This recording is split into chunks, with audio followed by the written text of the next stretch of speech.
एक राजा शिकार करने के इरादे से अपने लोगों के साथ एक जंगल से गुजर रहा था। बहुत दूर दूर तक कोई शिकार नजर नहीं आ रहा था। वे धीरे धीरे घने जंगल में प्रवेश करते गए। बस कुछ ही दूर गए थे कि उन्हें कुछ डाकुओं के छिपने की जगह दिखाई दी। जैसे ही वह लोग उनके पास पहुंचे कि पास के पेड़ पर बैठा तोता बोलने लगा, एक राजा आ रहा है, उसको पकड़ो, इसके पास बहुत सारा सामान है, लूटो लूटो, जल्दी आओ जल्दी आओ। तोते की आवाज़ जैसे ही डाकुओं ने सुनी, सभी डाकू राजा की ओर दौड़ पड़े।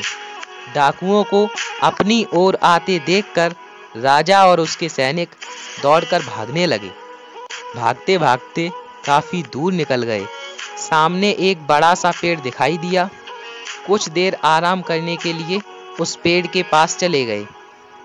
जैसे ही पेड़ के पास पहुंचे कि उस पेड़ पर बैठा तोता बोलने लगा, आओ राजा, हमारे साधु महात्मा की कुटिया में आपका स्वागत करते हैं।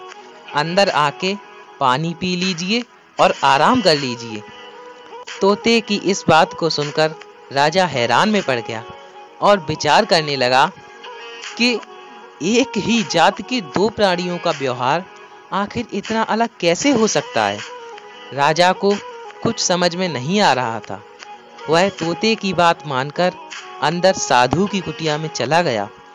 महात्मा को प्रणाम करके उनके पास बैठ गया और सारी कहानी सुनाई और फिर धीरे से पूछा, महात्मा, इन दोनों तोतों के व्यवहार में आखिर इतना अंतर क्यों है?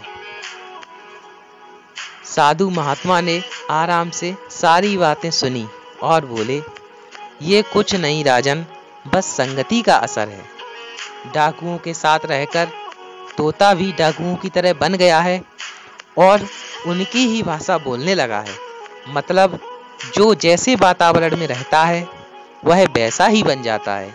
कहने का अर्थ है कि मूर्ख लोग भी बुद्धिमान के साथ रहकर बुद्धिमान बन जाते हैं, और अगर बुद्धिमान भी मूर्खों की संगत में है तो उसके अंदर भी मूर्खता बढ़ जाती है। इसलिए हमें संगति सोच समझकर लोगों से करनी चाहिए। दोस्तों, आपको ये कहानी कैसी लगी